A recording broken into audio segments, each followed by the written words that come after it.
Welcome back, everyone. So today did a quick video in my mate Luke's Fiesta-ST. It's a 2013 model, so it's going to be on the Mark 7.5. Basically, his USB socket, his main one, is the actual socket part itself as broken and snapped. So we've got the replacement cable from Ford's because Ford's wanted £200 plus to fix it. So we'll do it ourselves. So it is just the cable. I will get the product number and try and find a link for it. I'll put it in the description. Shouldn't be too difficult. It will involve taking some of the center console apart, the glove box out, because you need to try and get to the multimedia interface module, which is sitting at the back of on the UK side, or the UK model, sorry, the passenger side glove box sort of footwell area. But I'll explain as we go along, and we'll see how we get on. Okay, so this is the cable we're going to be replacing. Obviously, this top end with the big black connector, that goes onto the multimedia interface module, and this is obviously the back of the USB socket. And as you can see down there, that is proper mangled.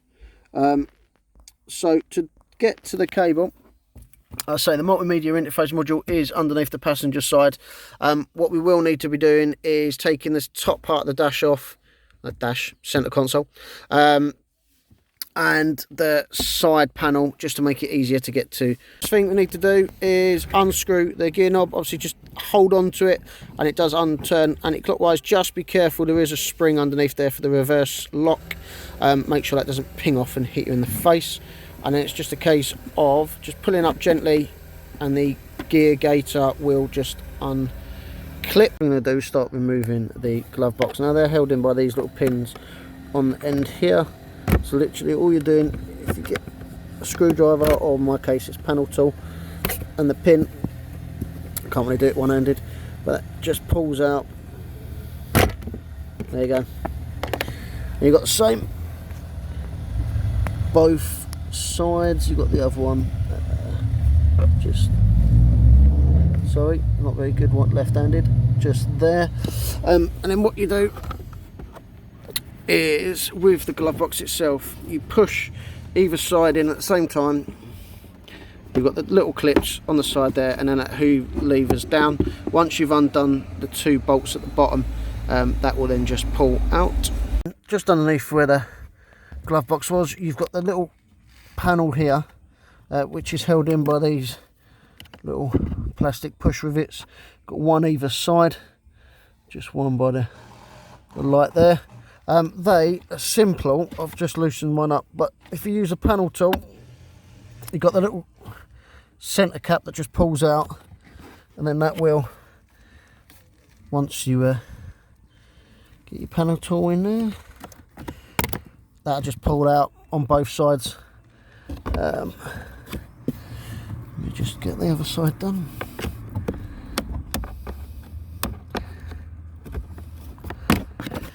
And there we go. And that will expose the multimedia interface module.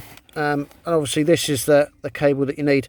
There is another socket here, so if you did wish to put a second USB in, that you could put, say, in the glove box or wherever you like, you can buy two of the cables and put it in. The car will automatically recognise it, and you'll show when you do the media selection, it will come up with USB 1 and USB 2, so there is an option there to add a second USB if you so wish. Okay, next thing we're going to do is just remove this side panel here, just to make it easier to feed the cable in.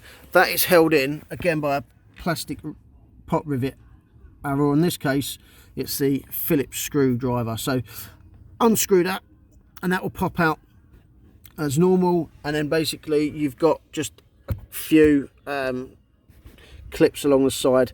So on this side it does slide in, so once you've taken that rivet out, just pop it off and then pull it along, or pull it towards the rear of the vehicle. So once that panel's removed, what you find, obviously it's screwed in at the front, and then you've got 1, 2, 3 clips that it just clips in. It does sit slightly behind these panels on there, so you have to give it just a little bit of force and just lever it round from here.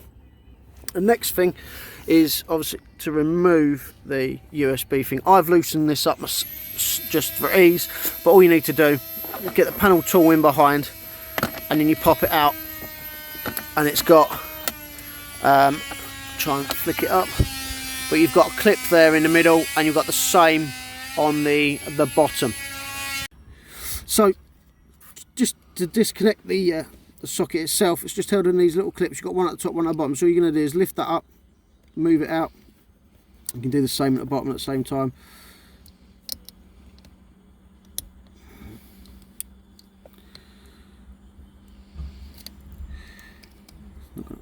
Not going to play ball, is it?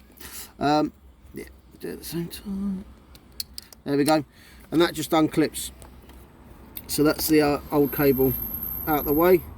And all we're going to be doing is then slide in the new cable in its place, and that is the new cable installed into the housing. With the old cable, unfortunately, because it is heavily wrapped in the tape and it goes all the way through the dash, all I'm going to do is I'm just going to move that out of the way, tape it out of the way, and then just install the new cable alongside that one and just tape it as you go along. So all we're going to do is feed the cable back through the hole, and it's going to slot down and run along these cables here all the way along, then come up through the top here, and then connecting on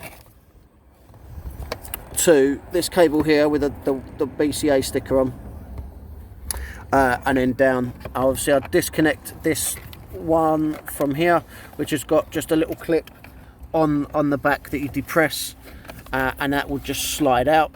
And again, I'll just take that one out of the way and then plug the new one into there. Okay, so that's with the new cable in. As you can see, it's coming down here. I've just taped it onto the original wiring loom. It does pop up here along the top, following the existing wiring loom, and then as you can see, I've just taped it coming down again, the wiring loom all the way down, and then plugged it in place. Like I say, if you wished, you can use the other USB socket and then add a second. So basically all you need to do now is put all the panels back together in the reverse order of how you did it, and then that is the USB cable changed. That's the end of the install video. Hopefully it was helpful in changing the USB cable on the Fiesta. Obviously you can also add one as well if you wish. Any comments or any questions, and obviously drop me a message in the comment section, or I will leave my email address in the detail section. Give me a message, I'll get back to you as soon as possible. Got quite a few videos coming up on the Fiesta. If there's anything you need or would like to see, give us a shout and we can see what we can do. Got quite a few changes coming up for the channel, so stay tuned for that. Obviously, like I say, please give the video a like, please subscribe to the channel. I've got a lot coming up, from everything from motorbikes to Luke's Land-rover, and everything in between. So stay tuned, and I'll see you in the next one.